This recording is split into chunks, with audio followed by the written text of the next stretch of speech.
welcome to Rust Mode, a podcast about PlayStation, video games, and anything else we want to talk about. I'm Johnny. And I'm Ricky. So this is our inaugural podcast. I figured, we both love video games and podcasts, so why not join the two together? Yeah, I listen to 3 or 4 podcasts daily sometimes. All the IGN stuff, the Polygon stuff, all that kind. So we thought I'd throw our hat in the ring. For sure. So, Ricky, what are you playing? So I'm real deep into a couple games right now. I'm really deep into Sun and Moon. I'm playing Pokemon Sun right now on the 3DS, and it's just different enough to kind of like reinvigorate my spirit. And I've played a Pokemon game from every generation, but this one, it just feels slightly different, but has that same great formula. It really has its hooks in me. Right. So what would you say is like your favorite part about that game? I love seeing the new Pokemon. I try to stay as media blackout as I can. I don't want to see any of the evolutions. And then all of a sudden when I hit that blue screen and it starts evolving and I'm like, ooh, what's this going to look like? What movesets am I going to get?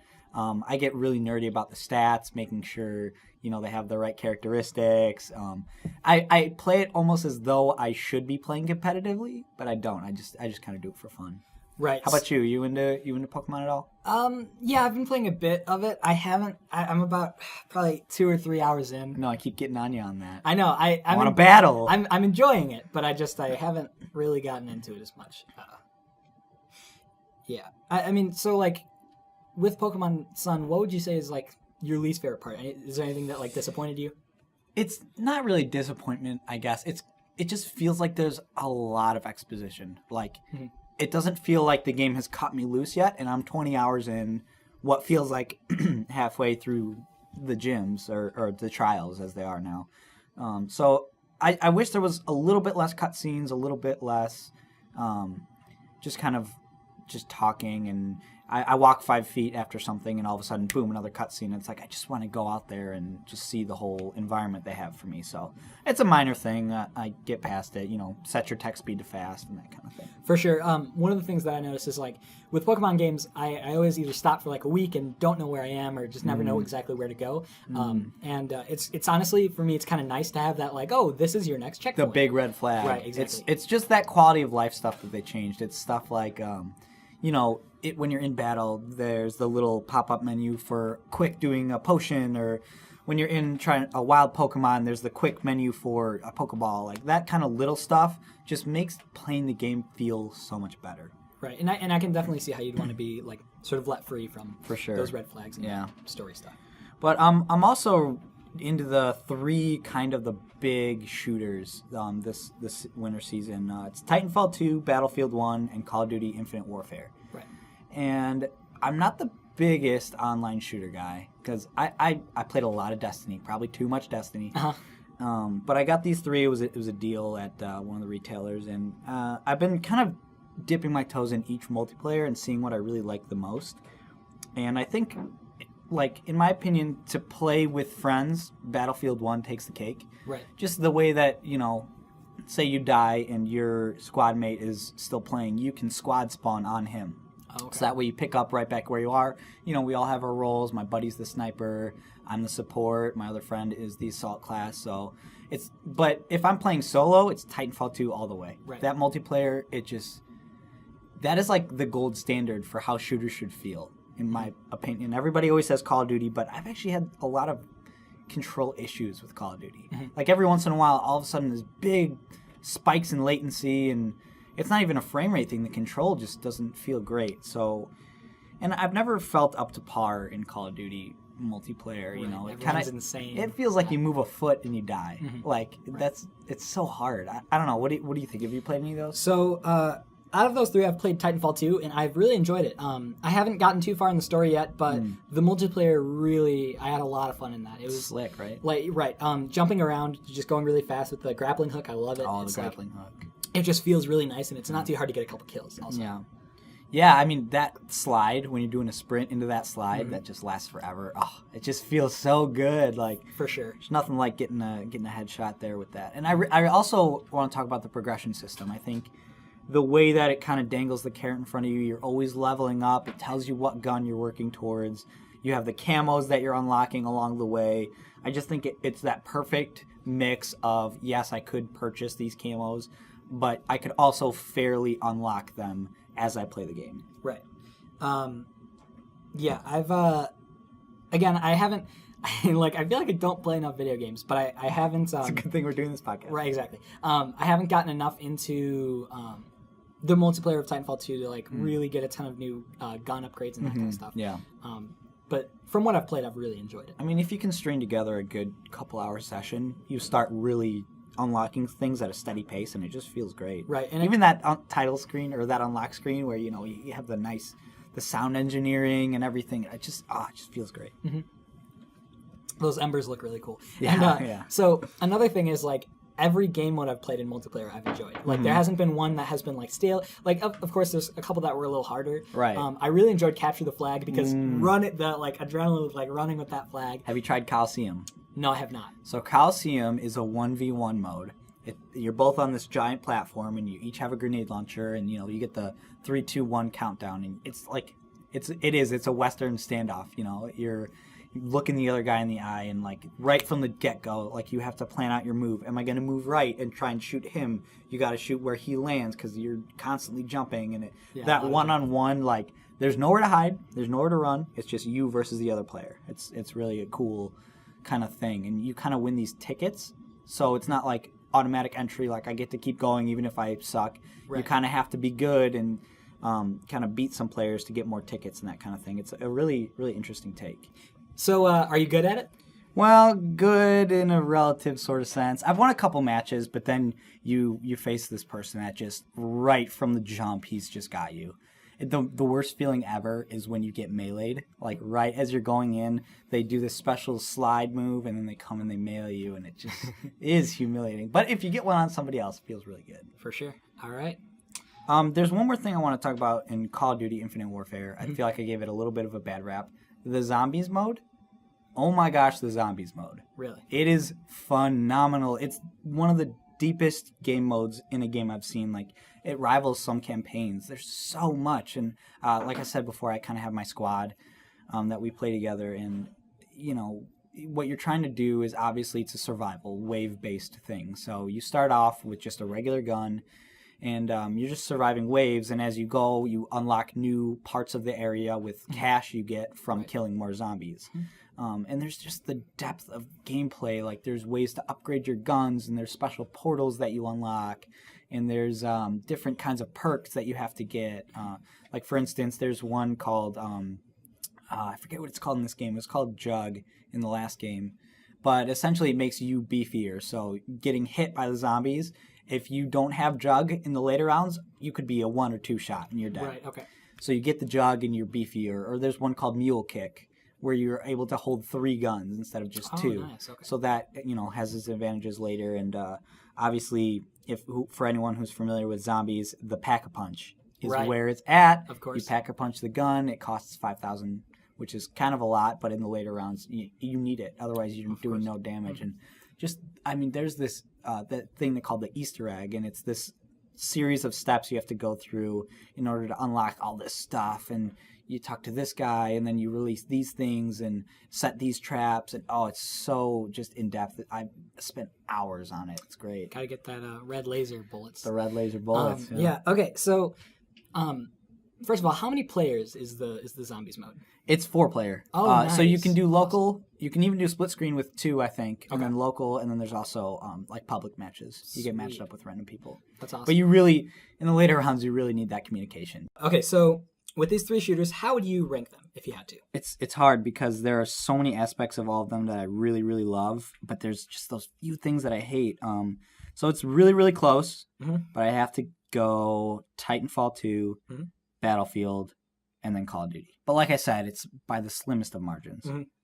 Yeah. And I heard Battlefield 1 is the harder one, right? It's hard in that it's just patient. It's a patient game. Most first-person shooters, you're just running around, running and gunning, spray and play.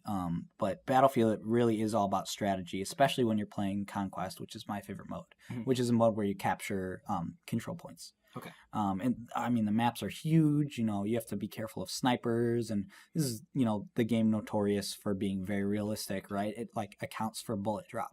So when you're a sniper, the bullet doesn't just go in a straight line. At a certain distance, the bullet starts to drop, which is true in real life. So the people that snipe in this game get really good at it, Right. which is why it's known as being a little bit harder. But when you have those people that you can communicate with, and you have just a little bit of strategy, a little bit of tactics, it's better. In my opinion, Call of Duty is way harder. Right. I don't understand the reflexes of some of these kids. I mean, you come around the corner and done, you're popped. Yeah. If you don't land the first shot, it's over. Right. And so that's funny because I remember when I got a free month of gold membership on Xbox Live, I got into the Black Ops multiplayer. Oh, yeah. And that's when I broke my first controller. I got so mad. And I was sitting remember, yeah. I was sitting close to the ground, and I just slammed it because I got so pissed, and the battery broke off. I mean, honestly, like, year after year, iteration after iteration, it starts to get even worse. The mobility just keeps going up and up. You know, back in the day, boots on the ground, Modern Warfare, right? That game was manageable. Like, yes, it was very difficult, but it was more than just how fast can you twitch the right trigger. Right. So do you find that, like, you're dying as much in Battlefield 1 as Call of Duty? Honestly, no. I really don't think so. It's more of a thinking man's game, which is my expertise. Not that Call of Duty, isn't thinking, but I there's just the breadth of the maps and the how involved you are in capturing these points and that kind of thing. I just think Battlefield has a level of tactical know-how you need to have. And so when you have that, it works really well. Right. Okay. So finally, there's a game I want to talk about. Okay. And that is Final Fantasy 15. Oh, this game is so good. Mm-hmm. Oh my goodness. I can't even tell you. I was skeptical. I'm not the biggest Final Fantasy fan. I started with Final Fantasy X on the PS2. And I remember when I played that game, I had no idea how progression worked. That was one of my first games, and I was playing it, and my friend came over, and he's like, "Okay, let me see your sphere grid." And the sphere grid is just how you level up in the game. Mm-hmm. And I was like, "What's a sphere grid?" And I had made it halfway through the game without making any improvements, without doing anything. And he was like, "How did you even do this?" And I remember I'm stuck on this boss, and I can't beat him. It's because I haven't upgraded my HP or any of that. Oh, okay. So, and since then I've played many other RPGs, Skyrim, The Witcher, all those kind of things that they teach you the deep systems. But yeah, Final Fantasy has really got its hooks in me. Mm-hmm. I think I'm about 3 or 4 hours in. I've had a ton of fun, honestly. At first I was like, man, this combat, you just press circle or you press square to block. But honestly, I've had a lot of fun. Yeah. Sort of getting into it a little bit more. Actually, this weekend. It's starting to get a lot harder, and it's starting to be more involved. And, definitely. It's about reflexes and stuff, and I'm really enjoying it. I think the game does a really good job of not just throwing you into the action. It kind of teaches you, because there's a lot of complexity. It's very deep systems. Mm-hmm. It's a Japanese game at heart, and JRPGs are known for their really deep maps and their deep systems. So the way that the first battles do seem a little easy, but it's teaching you along the way to do combos and try and get blindside damage and everything. Right. I'm about, maybe 20 hours in, and I'm on chapter 6. Yeah. And it's just, it really has me. I mean, there's been a lot of uproar lately about the patch they're going to do. Have you heard about this? No, I have not. It's a patch that's supposed to kind of, quote unquote, fix their final chapter of the game, which people have said narratively isn't as strong. So, people are having an issue with, they released a broken game or whatever. But, right. I mean, I don't know, man. I am really loving this game. Mm-hmm. Yeah, the quests are fun. Driving around is fun. Yeah, I'm having a ton of fun in Final Fantasy 15, and I guess that leads into our topic, Game of the Week. So this week we're going to be talking all about Final Fantasy. So first of all, let's get into the gameplay. Right, so we have a couple criteria here. We're going to run through gameplay, story, performance, the character development, and notable moments. Okay. So I want to start off talking about gameplay. Again, it seemed really simple at first. And I was like, all right, this is okay. It's kind of boring, honestly, compared to Destiny or other shooters. Right. It's much less involved. But going further into it, there's a lot of strategy, and especially with the team moves, some of those you have to have really, really quick reaction times to get that hit in. And, right. It's a lot of fun. So for a little history, Final Fantasy games traditionally are classic Japanese role-playing games, or JRPGs. Their battle systems are normally turn-based, right? So you make a move, You put your input in, it does it to the enemy, and then they make their move. This is actually one of the first, if not the first, to kind of turn that on its head. And it's an active, so it's like more like a Witcher or Skyrim, where you're actively in combat instead of these kind of turn-based system. So the main system is you're holding down, for us PlayStation, you're holding down circle button, and that's just doing your attack. And actually the way you direct your movement stick, the left stick, he'll do different moves. Okay. So if I'm pushing forward and holding the combat button, he'll do a different attack than if I were pulling back. Mm-hmm. And from there you have all sorts of things, like Noctis has his famous, the warp strike, mm-hmm. which he's able to throw his weapon and warp to it. And that has, the further away, the higher away you are from the enemy, that has damage multipliers on it. And that is a ton of fun to do. Oh, it feels so good. Mm-hmm. When you're able to point warp out of the battle scenario for a sec, catch your breath, gain some health back, and then you can warp strike right back in. Mm-hmm.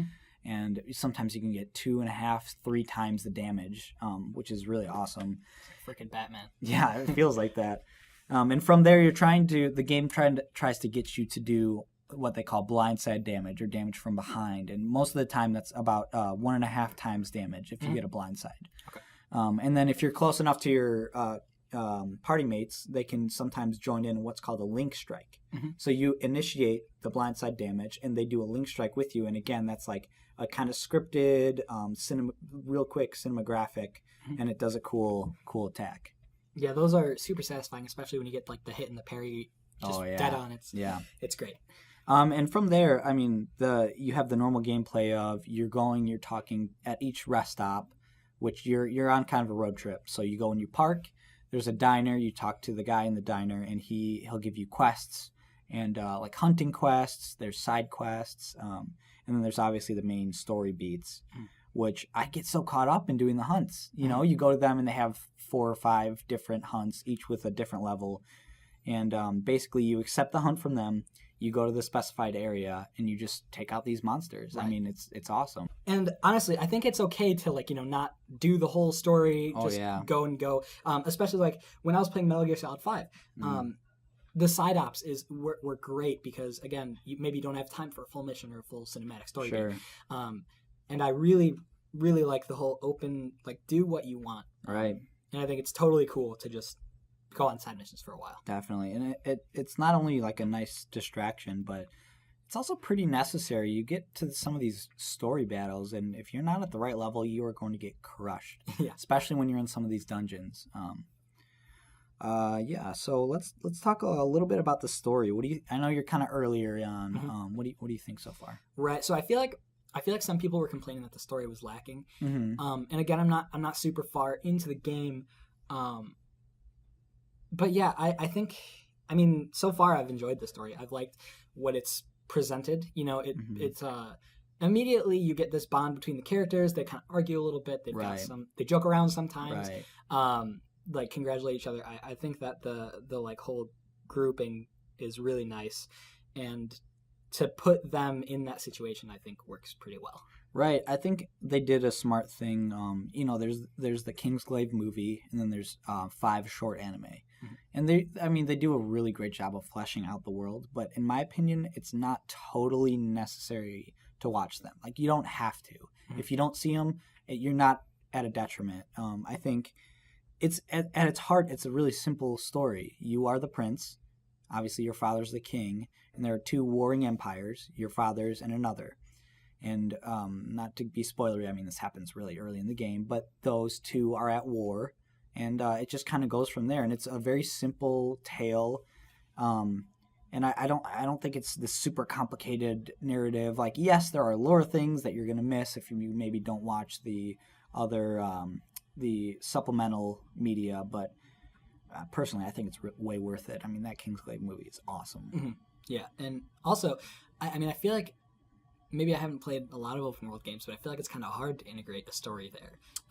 Like Metal Gear Solid 5, again, I didn't finish it, but I got maybe 20 hours in, and I didn't feel like there was all that much story, but it's like, it's missions, like, I don't know, it just seems kind of a tough thing to integrate. You make your own story in most of these kind of games, which I want to jump down to real quick to character development. I think this is where the real story is, because in most of these open world role-playing games, you are making a story about your character, right? So in Skyrim, you name your character, you design what he looks like, you pick his armor, that kind of thing. But in this game, you're a set character. You are Noctis, and you have your party mates, and they'll be with you the whole game. And you don't even have the option to customize or whatever. I think that could backfire in a lot of ways. Like, it could, if the characters aren't solid, you're not going to want to play this whole game. Right. But I think this point is really where the game breaks away from others. I think right from the get-go, from that first shot, you're seeing you and your buddies, your car is broken down, you have to push it down the road. Right, that was fun. You're whining at each other, and there's bad puns and, like, stupid girl talk and that kind of thing. But it's like what a couple of buddies would do on a road trip. I think all the characters are likable enough. You know, Noctis can be a little moody sometimes. Right. But you have guys like Prompto, who's kind of the people like the Michelangelo in Teenage Mutant Ninja Turtles. He's kind of the Joker. Right. I don't know. To me, the characters feel so real. And as you're driving along, doing these road trips or going to your quests, they'll jump in with little quips here and there, and you really get to know aspects of their personality. Right. It's a great boy band. People said that first seeing them, boy band. Yeah, it is kind of funny to see them in their, like, fully clad in this black leather, and then you see the townsfolk wearing normal stuff. Yeah. I don't know. To me, like, at some point, you gotta suspend your disbelief. Oh, you yeah, know? totally. It's the Royal King's Guard or whatever. That's their garb. Like, what are you gonna do? I don't know. What do you think about the characters? Again, yeah, I've like, there's nothing that felt weird. Like, the dialogue really didn't seem cheesy or stupid. No, not at all. But except for, like, Prompto's bad jokes, which I enjoyed. You know, like, if they're groaning, I am too. I don't know. Charm. Yeah, it seems like they've got a good bond, and it's, like, really fun to see. For sure. Let's move on to performance. Like, how does the game perform? Have you noticed any frame rate glitches or? Not really. Like, my frame rate has been solid. Again, like, the only complaint I have, which is a minor complaint, it would be like load times sometimes. It just says loading for a while, and it'll give you that little progress bar, but it's kind of hard to see where the finished end is. Sure. And also sometimes when it's loading, it doesn't tell you how far it is. So you don't actually have to use these load times. They're fast travels and that kind of thing. You can warp back to your car if you're far away from it, which, yeah, I would say the load times are kind of bad. Other than that, I think the one thing I've really noticed is sometimes the camera is just awful. Like, sometimes when you're in tight spaces or, like, in these forests, you're holding your attack button and all you see is a tree right in front of you. Like, it can be like you're in a cave or something, and, like, this camera just, you can tell that it was developed for 10 years, like, it almost feels like that's one of the places where this game really did suffer. Beyond that, I'm trying to think of bugs. I really didn't have too much, honestly. How would you say the camera compares to, like, the other Final Fantasies that you've played? Because I'm a first timer, and I enjoyed it, but it's a bit of a different story. I think that's part of it. This is their first foray into active combat, so they're still working out the kinks. Because, I mean, Pokemon, you see your two characters static on the screen, the enemy and you. And you're not moving them yourself. You're just picking what they do. And that's very similar to what Final Fantasy used to be like. Right. Very iconic.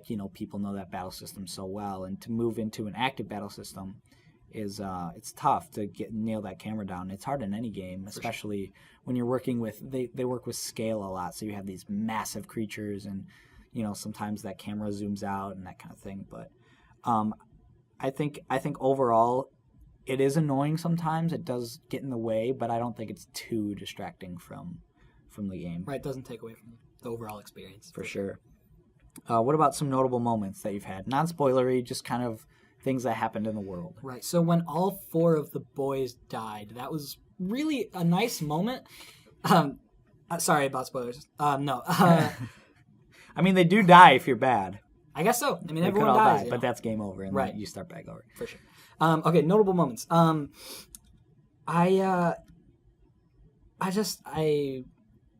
can't think. What one time? Okay, so notable moments. I had this one time we were all running to go. We were on a quest from some diner boy. I don't know. I don't understand. It's like, hey, here's some food. Also, go kill these bad monsters in the desert for me, please. It's a game mechanic. Yeah, it's video games for sure. So we're running out there, and again, I don't know. I really like the battle system. And yeah, for sure.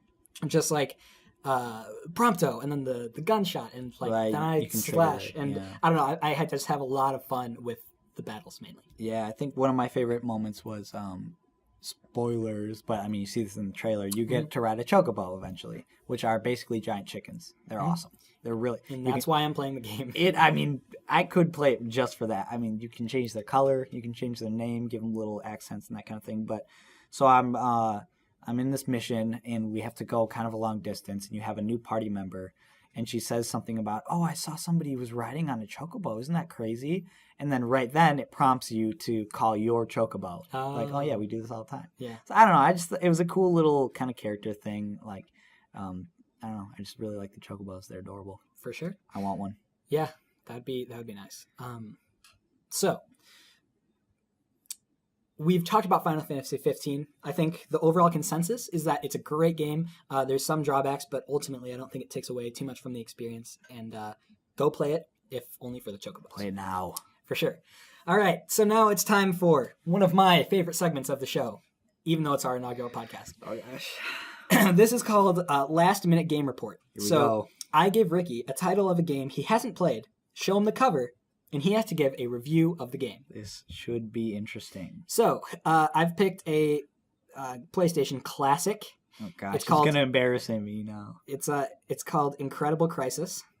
Okay. And it's for one of the PlayStation consoles. I'm not sure. Oh, good research. Okay, so this is a good podcast. All right, so we're gonna give you 2 minutes. Sure, let's do 2 minutes. We'll do 2 minutes to review this game. So I'm gonna show you the cover. And all right, let me get a look at this. So there is the cover for Incredible Crisis. Okay. All right, so what I'm seeing is a yellow background, and it looks like a man who has steam coming out of his head. So Incredible Crisis. Obviously, you have Hot Sauce Man, right? He had a lot of hot sauce. It's very hot. This is his crisis. Okay. He's in a large crisis right now. I mean, he's got steam coming out of his head. His head turned into a volcano. That's a crisis if I've ever heard one. Gameplay. It plays. It's a twin stick shooter where you're actually using the steam that's shooting out of your head to hurt enemies. Okay. Right, and you can upgrade. You can keep getting larger clouds of steam, and they start to have like different area of effects. Like you can do a poison move and that kind of thing. So I've never played this game. What is your Crisis Man's goal? His goal is to quench the heat, right? All he wants is a glass of milk. Okay. And he can't find it. Okay, so his search for milk. Search for milk. Right. And that's Incredible Crisis for the PlayStation. I think it's the original PlayStation. Wow. Looks like a great game. Yeah. Wait. What do you think? Was I close? I thought you've played it. Was I close, or you think I was far off on that? I think you did a wonderful job. I just could you go into a little bit more of the story? I just don't really. I'm not getting the whole thing. Right. So he's not Mexican. Okay. He does not handle hot foods very well. And don't see how that should be. Okay. He ate this hot sauce. Okay. And he just can't handle it. So it's about his whole. He forsakes his wife. He forsakes his children to just get some relief from this never-ending heat. Okay. It's actually a really tragic tale. Yeah. Okay. So we won't spoil the ending, obviously. No, we won't. Before we compare it to the actual game, Mm-hmm. the Wikipedia article, what would you say? What out of 10 stars? What would you give the rating? I mean, I think it got a 9.5. I think it was a really gripping tale. I think it really captured the hearts of people. It was kind of just a revolutionary game for the PlayStation. Gotta get that milk. Okay, so that's actually the tagline. Right. Okay, so Incredible Crisis follows the 4 members of a working-class Japanese family on their bizarre adventures home from their daily routines to get birthday presents for the family's grandmother. The game consists of several action-oriented minigames strung together and bookended with pre-rendered cutscenes. The game was designed and scripted by my favorite, Kenichi Nishi, and features music from the Tokyo Ska Paradise Orchestra. Oh, so I wasn't that far off. Essentially the same thing. It got an 80% on GameFAQs and 4.8 out of 5 on Cool. I was not that far off. Yeah, I'd say it was released a little bit like a month after I was born. And I would say it really just fires on all cylinders. Yeah. Fire being a key aspect of the game. Yes. Yeah. Gotta get that milk. Okay. So that was fun. Now it's time to move into the segment called Take 4. This is where we cram all the TV, movies, and other stuff we want to talk about into the podcast. Sure, let's do it. So to start off, I want to talk about Doctor Strange. awesome movie. As we know, it's part of Marvel Cinematic Universe. It's part of Phase 3, and I thought it was awesome. I saw it. You got to see it in IMAX 3D. Mhm. That's the way to do it. Mhm. I don't know. What did you think? It was stupid. No, I saw it in just a bigger theater. I think it was IMAX. Did you see it in IMAX? I think so. Okay. Yeah, we did. Not 3D. Didn't mind. I really enjoyed this movie. One of the things that I wasn't expecting was how like tight it was. I thought the script was really, really well done. Yeah. It flowed very nicely. It didn't feel too long. It was like for me it was like the perfect length. For sure. So one of the things about Doctor Strange is that it was really funny. Which I actually didn't expect. At some points, it was a little bit too much. I was like, okay, like You think? move on with it. Yeah, a couple of the jokes felt a little too much, but other than that, I loved this movie. Yeah, directed by Scott Derrickson, produced obviously by Kevin Feige, the mastermind over there at Marvel. Yeah, I think they did a great job with the script. It was an easy movie to kind of screw up. It's got the mystical element.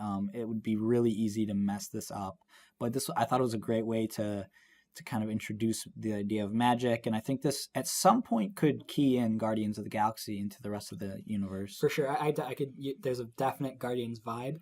Yeah, for sure. But obviously, to me, the thing that sold it was the visuals. Oh my goodness, when they're doing this magic and like the time turning, and they have all these, it was almost Inception-esque, but to me, they took it to another level. I don't know. I thought it was awesome. They took it to the mirror dimension. Yeah, incredible VFX. Like always with Marvel, it's always perfect. It's really great. Really, and well obviously Benedict Cumberbatch, one of the greatest actors of our generation. Good old Combi Boy is my favorite. He's great. Ridiculous. All right, I want to talk a little bit about Westworld. Okay. How much of Westworld have you seen? I've seen the first episode. Okay, saw some milk, saw some gunshots. We're not going to go into spoilers. Okay. But oh my gosh, watch the rest of Westworld. Okay.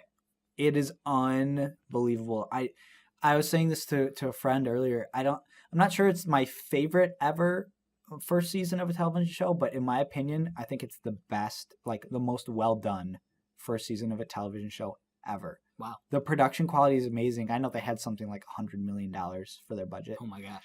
Directed by Jonathan Nolan. Okay.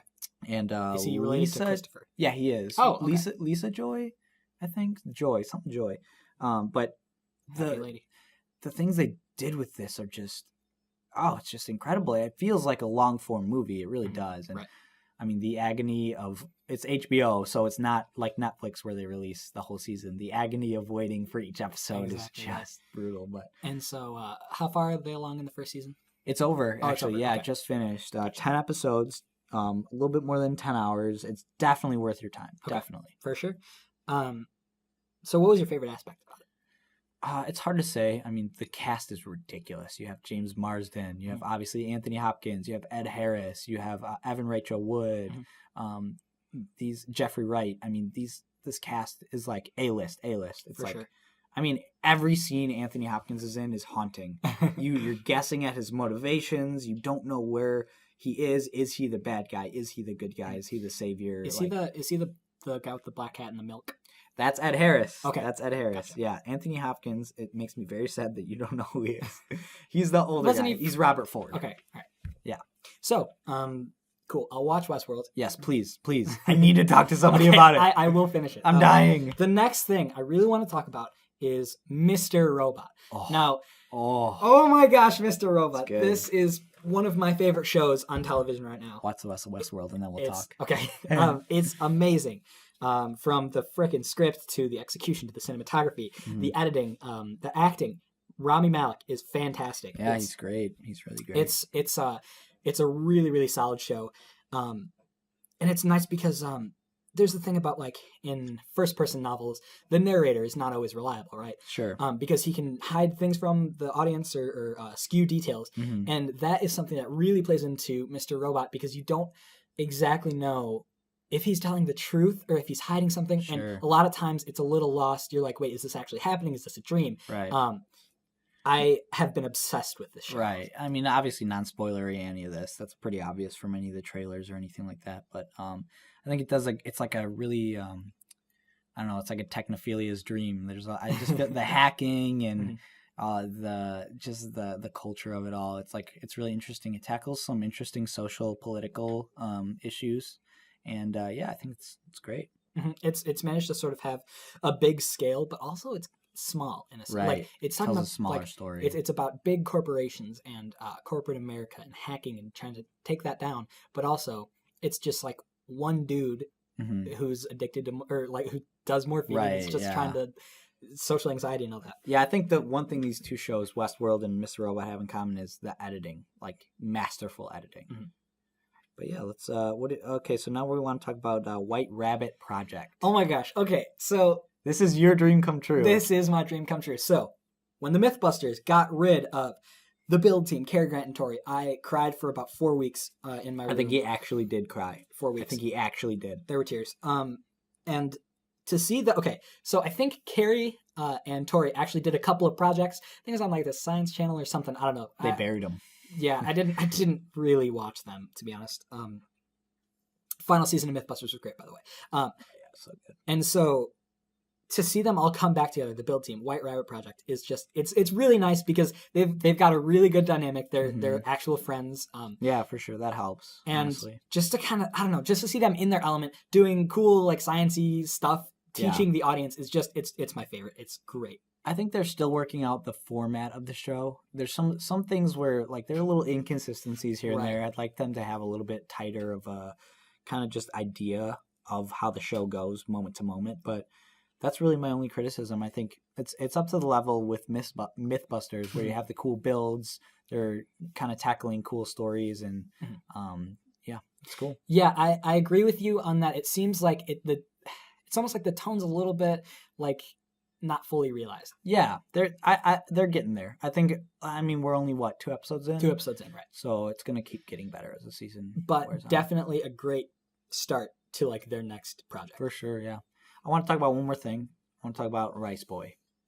Rice Boy is this little graphic novel from an artist. His name's Evan Dom. I support him on Patreon. Please do that. He's phenomenal. He's currently working on a graphic novel for Moby Dick, which looks incredible. Like it's these really heavy, weighty pencil drawings. Like he's awesome. Yeah, big whales, big white whale in specific. Okay. But Rice Boy, it's really quirky. It's really weird. The colors he uses, the creatures he designs, like it's really, really fantastic. It's a pretty light read. I read it in 2 sittings and then I recently reread it again and it just reminded me how amazing it is. I printed out a bigger version of the cover just so I can one day frame it and put it on my wall. It's so awesome. So is this similar to, just like looking at it, I haven't read it. Sure. Is it similar to Bone? I can see how you'd see that. It's kind of got that rich graphic novel color palette and like really interesting characters. I mean, obviously it's realized the medium allows you to really draw and do anything. But I like it better. It's only 1 book. Okay. He has a series of 1 book kind of, and within each has like 6 or 7 little stories. Okay. But yeah, it's so good. Rice Boy, Evan Dom. Rice Boy, Evan Dom. So finally, I want to talk about some games that we're excited for in the upcoming quarter, season, year, whatever. We have 2 on the docket. We have Horizon Zero Dawn. And Death Stranding. Yeah, Death Stranding, which Horizon, I mean, we've seen, at this point, I'm starting to see too much of Horizon. I think they need to just keep it away from games press shows, keep it out of the news. Let's just wait till it comes out. Right. Like their latest trailer that previewed at PSX, PlayStation Experience, it showed maybe a little too much. Okay. I'm getting like I kind of want to go media blackout on this one. So are you getting like too much story from it? It probably won't be. I mean, they know what they're doing. Obviously, Guerrilla Games, they did Killzone, they did all those games. They're kind of moving into this new territory. But yeah, I want it to come out. I want to play. Yeah, right. This game looks really cool. Future dinos, riding them, shooting them, netting them down to the ground. I really like that it's a female protagonist. You're seeing this comeback of really strong female characters in video games, which historically is a kind of boys club, almost, Right. So it's really, really cool to see this strong. Her name's Eloy. She's this huntress and she's searching for the truth, and yeah, it's a really cool character. Awesome. Yeah, it kind of reminds me of I played Rise of the Tomb Raider. That game was really fun, and very, again, a strong female protagonist without sexualizing her or anything like that. Definitely. Just a good story. It's good to see that in video games. For sure. So next is Kojima's Black Death Baby. What is this game? And that's know. what makes it so exciting. It's so strange. I mean, people are doing these crazy things where there's 2 trailers now. One of them previewed back at E3. The big reveal, you had Kojima walking down the light upstairs and all this crazy stuff. He shows his first kind of tone piece. And then he showed another trailer at PSX. And it's bizarre. It's now starring Norman Reedus. Yep. You have Guillermo del Toro. Naked Norman Reedus with no belly button. No belly button. You have Guillermo del Toro. You have Mads Mikkelsen. Which, oh my gosh, Mads Mikkelsen is phenomenal. And Black. It's crazy. These people are like personal friends of Kojima. It almost feels like people are rallying around him. And to me, I think it's going to have some allegories and some kind of like similes to the way that Kojima treated him. Like, I kind of think this is him totally off the leash, which in one sense is a little scary. Wait, you mean the way Konami treated Kojima. Right. But yeah, you see, the tank with the, all the animal parts or whatever falling off of it, and the dead crabs, and it's this kind of like weird eclectic mix of actors. Like, I don't know. It's and this is kind of cool because wasn't Kojima and Guillermo del Toro supposed to make a horror game a while back? So they made PT, which is famous. Okay. Like, it's this short little demo with Norman Reedus again. And it was supposed to be for Silent Hills. Gotcha. And everybody loved it. Universally, not a bad thing you could say about this little kind of demo. And, it's infamously Konami shut the project down. They shut down Kojima from doing this, and they took the PT off of the PSN. Oh, okay. So you can no longer download it. People sell, like in the aftermarket, people will sell PS4s with PT on it for like elevated prices. Right, it's like that legendary. Freaking Flappy Bird. iPhones were going for... It's much better than that. Right. So this game seems so weird. But again, it's got everyone like, what is this? Like, exactly. If anything, it's only made people more interested, which is really... what they need to do is shut up about it. Yeah, go away. Make the game. Right. They just picked their engine. You know that they've been working on only rendering these 2 trailers. It's the huge difference in these games. They're both big kind of third party, or Horizon's third party, or Horizon's a first party studio, right? I think so. Yeah, they are. And obviously Kojima Productions is a kind of a third party, but Horizon's slated to come out, I think, March. Yeah. So early next year. Death Stranding we'll be lucky to see in 2019. Maybe. This game is far out. Yeah, right. So they need to stop showing trailers, get Kojima off the stage if you can, and just let it incubate. And we don't want another Last Guardian or Final Fantasy 15 on our hands. Yeah, okay, so Horizon is developed by Guerrilla, published by Sony Interactive. Okay, so it is first party, yeah. So one of the things about the 2 Death Stranding trailers is isn't it like when Norman Reedus' naked black baby melts away, and then the light up baby in Guillermo del Toro's tube. Which, if you don't know anything about either of these games or anything about video games, sounds insane. Yeah. So let's have Horizon come out, and let's have Death Stranding go away for a while. Yes, exactly. All right, so that about does it for us today. Thank you for listening, everyone. I hope this wasn't a waste of your time. So I'm Johnny, and my Twitter handle is @JohnnyBosworth, JohnnyBosworth. I'm Ricky, and that's Ricky Rackham on Twitter, spelled like it sounds. Let us, if you guys are listening, let us know, tweet us, and let us know what you think. For sure, give us some feedback. Let us know what you like, what you didn't like, and we will disregard what you don't like. And do what we want to do still. Exactly, yep. All right, guys. See you later.